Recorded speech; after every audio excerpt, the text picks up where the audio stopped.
welcome. You're watching the Social Network. Now, today, the Election Commission has officially announced that for the upcoming elections in 5 states, the Model Code of Conduct, which exists offline, will now also cover the online space. But as we all continue to navigate and grapple with the online space and wrap our heads around the challenges it poses, is this then a watershed moment in Indian politics and a step closer to conducting free and fair elections?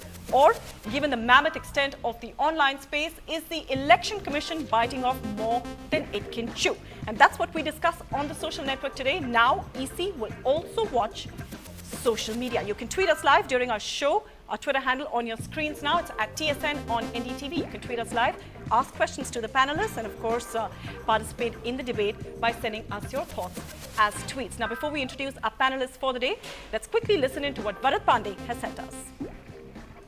The Election Commission's decision to issue instructions on the use of social media in election campaigning is a welcome step, given how prevalent social media has become in our political discourse, with more than 8 crore Indians on Facebook and more than 2 crore Indians on Twitter. The challenge, of course, will be how do you monitor and regulate the wild west that is social media? Country after country is struggling with this. Nevertheless, a beginning has been made. I see this as version 1.0 in a very dynamic space, and we'll learn as we go along with this. All right, so Bharat Pandey, of course, with those wise words, that a start has been made and we learn as we go along, and that's exactly what we're going to do on the show today. Let's introduce our panelists for the day. We've got Anshul Tiwari, who is the founder and editor-in-chief of youthkiawaz.com. We're also joined by Dilip Pandey, who is with the Aam Aadmi Party. He's a member of the Aam Aadmi Party. From Mumbai, we're joined by Mr. Swaminathan, who is the CEO of Iris Knowledge Foundation.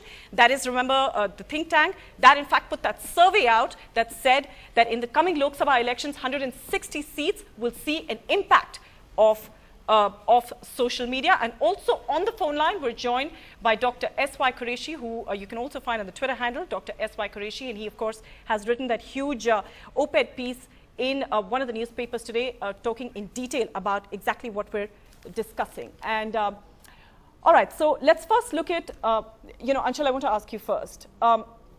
The online space is completely different from the online space. Everybody now knows that there are huge, armies and battles, in fact, being fought online. We know that many supporters are actually campaigning so heavily online. It does make sense to bring the online space under the Model Code of Conduct, doesn't it? See, it does make sense to a certain level. You might want to monitor the finances that the party is putting in, as a part of their communications budget. But the online space is extremely different from the offline space. It's not like the mainstream media at all. It's the biggest alternate media source available, and you cannot monitor the online space as you do the offline space. And the biggest reason is that, Internet in general is driven by communities. It's not driven by individuals, or it's not driven by certain codes of conduct. It's been driven by this open space that's been created, and you can't virtually, monitor this space. It does make sense to a certain level, but I don't think it's virtually possible to monitor the space as much as the mainstream media can be, or looked at. Dr. Qureshi, do you want to respond to Anshul's remarks, which are essentially some of the concerns that are coming very heavily from the online space? How is the Election Commission, in fact, going to monitor the space at all? I entirely agree with the remarks which I just had. First of all, let me make it clear, I'm in a train and it's very noisy. I may not hear everything very clearly. Anyway, I entirely agree with what you said and what my friend said just now. It is the online space is definitely different, and it will be difficult to implement. And I have seen the Election Commission order, and it still says that the implementation part they will consider later in consultation with the technical ministry, with State Ministry of IT. But the broad principle that this media should be free and should be above all laws, I think that is the mistake which people are making in the debate. There are laws of the land and nothing of the law. If you can abuse a candidate in print or in radio or TV, you are liable to those laws.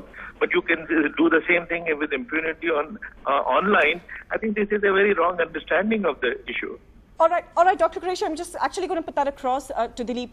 He's, of course, making that point that, of course, it is a space which is being used heavily by political candidates. And that, of course, is something that your party is also saying, that monitor the expenses. But Dilip, where the problem comes in is the fact that how are you going to monitor all of those people who are unofficially campaigning, or who are unofficially, campaigning for a particular political candidate online? Right. So I would like to start with drawing a clear line between the online content and model code of conduct, and what model code of conduct talks about. Basically, model code of conduct is something that tries to ensure that political parties and their candidates behave properly. Whatever message they convey through electronic medium or print medium should not, should not be negative in taste for others, right?